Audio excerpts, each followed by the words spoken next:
Yes, greetings to one and all. So, first of all, I'd like to start off by giving thanks to het Brugsh Dagblad and the reporter who made all this possible for his interest in our work, Stefan van Volchem. Thank you so much. What you have done is really going to change everything that we're doing and propel us to the next stage. So there is no amount of thanks that we can give you.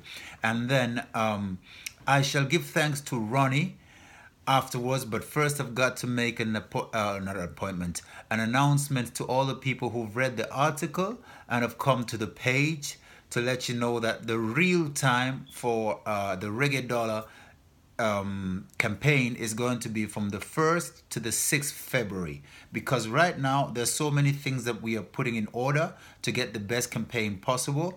There are many other instances. There are things that have to be put in place with Empress Menen Foundation, who is our matriarch, Askali Selassie, who you read about. Right now I'm in the middle of communicating with her about money that needs to go to her account.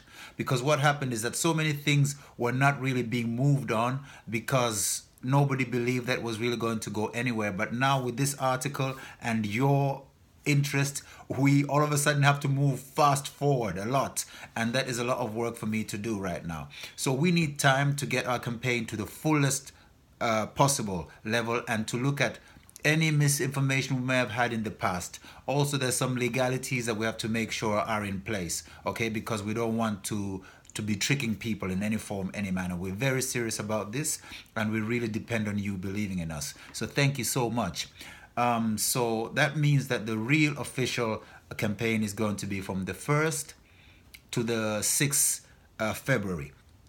But in the meantime, if you want to support, there is a place where you can download my music, and you can also buy Reggae Dollars right now in support of me personally, so that I can keep doing this work, okay? So I need you to really make sure that there's a difference between supporting me, because I don't get any pay from anywhere, supporting me to do the work, and supporting the website and supporting ZISAKUDUTSE. These things need to be very clear. And you also on the website have a choice what you want to support, okay? So the many choices that we have on the website on reggaedollarmarket.net, many of them are not in place. Many of the teams are not complete. It's a lot of work, and I'm the only guy doing it. It's amazing, you know. I mean, I'm not really a website builder, but I had to try, okay? I'm a musician. What I do best is music. All right, but I've got to do these things because it's a dream. So having said that, I'm going to give you a short history of how I know Ronnie and how this whole thing happened, because the biggest thanks right now has got to be to Ronnie and his belief in my project. Okay, but first of all, let me give you the name of where you can download the music. That would be jimeedramatic.bandcamp.com. Okay, the information is there on the page. Now back to our history. Ronnie started helping me. First time is more than 8 years ago, maybe even 9 years ago in London, when I was telling people about my intention to walk from Cape Town to Cairo, 18,000 kilometers. And at that time, the walk was for black economic empowerment.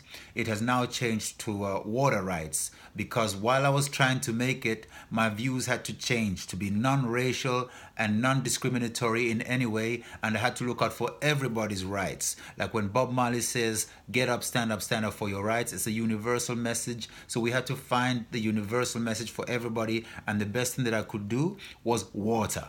So it became universal water rights, so that my rights is not just for people, but also for animals and the plants and everything, the planet. Okay, so that was the whole idea. That changed when I was in South Africa, in Cape Town. Funnily enough, some years after that, they have a water crisis in Cape Town. So people are like, oh, that Jimmy, he's a bit of a prophet and blah, blah, blah, blah, blah.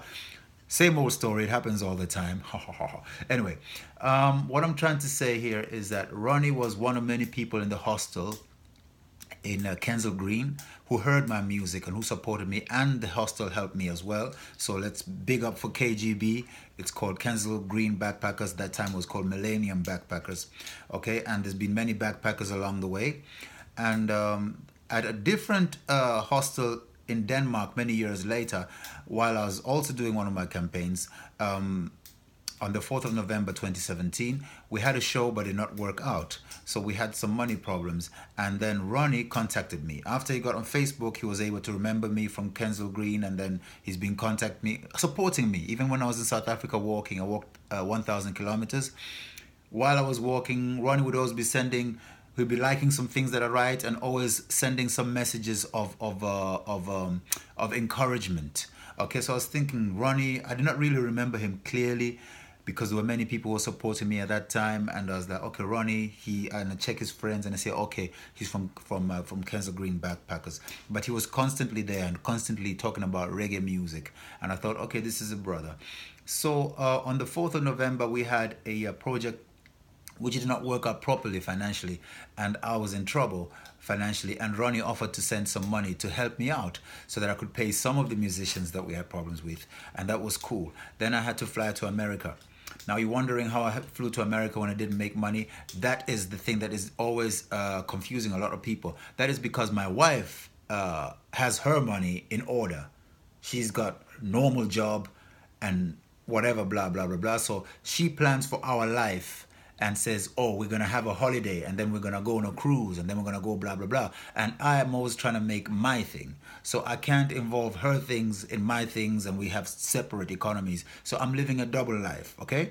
In that I'm doing the things that are very risky. Sometimes I get in trouble and I ask my wife for assistance. And sometimes if she says she doesn't believe in it, then I've got no choice but to face the music. This happened this time. So to many people who saw that the whole thing did not work out and I disappeared and I went to America and I was on a cruise, it was like, okay, Jimmy is a trickster. You understand? So I was caught in between. I was trying to holiday, but I can't holiday because people are thinking, where's our money? Musicians are like, where's our money? You know what I'm saying? And all that kind of thing. And Ronnie helped me out in that situation. Then I got a chance to go to LA.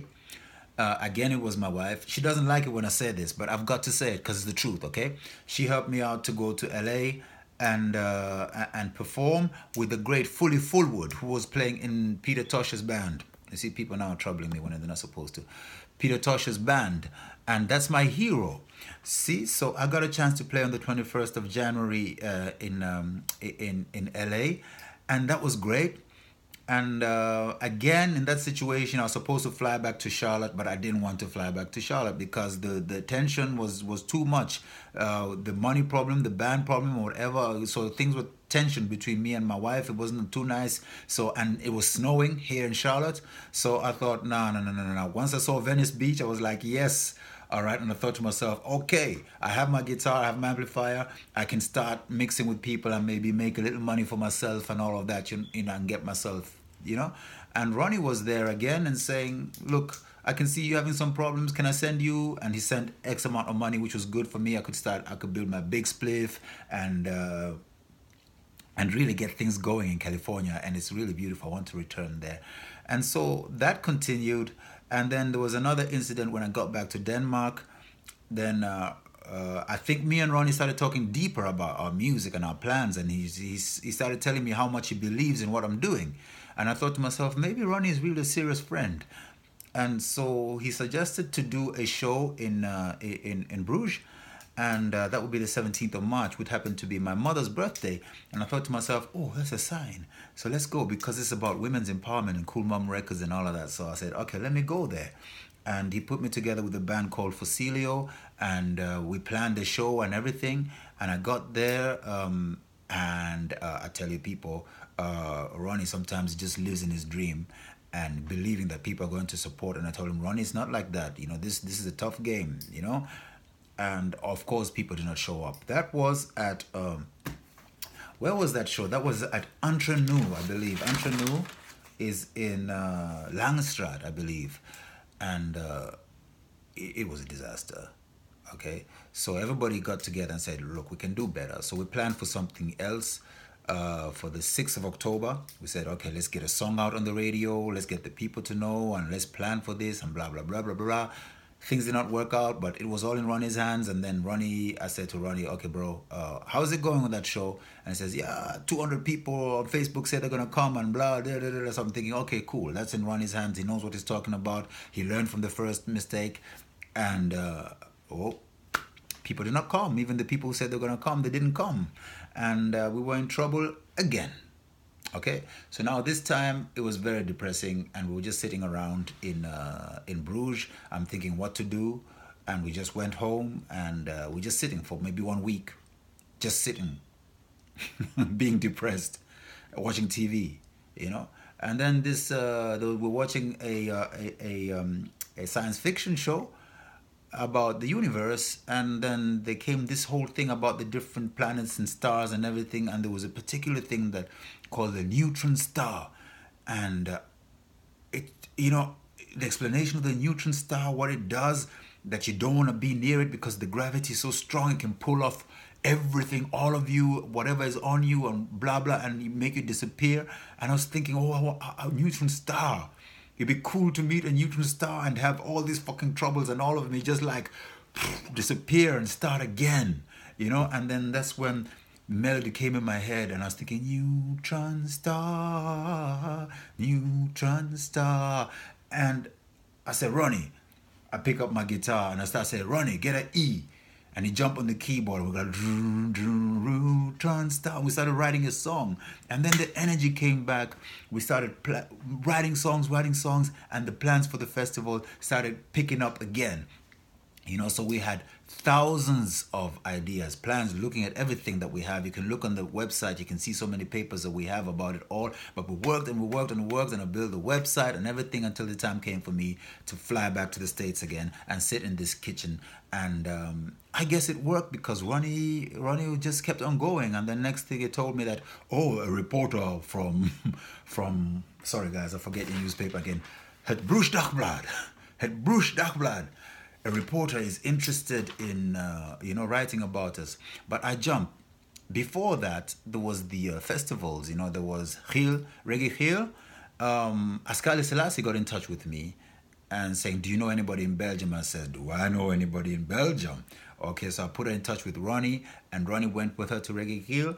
And then I joined them again for Bomboclat. And that's when we wrote the song, Plant a Tree and Clean the Ocean. So we were very inspired to do these things. By the way, we got a very good producer by the name of Robert Cavallo, who has made a track for Plant a Tree, Clean the Ocean, and we want everybody in the world, all the schools, all the children, to sing on this track everywhere. And when we sell it, we want to plant trees and clean the ocean all over the world. And that's when we get the idea of ZISAKUDUTSE as a world festival. While we're thinking about that, and while I'm doing the research, because I decided to live in Belgium while I'm doing the research, I realized that, what's it called?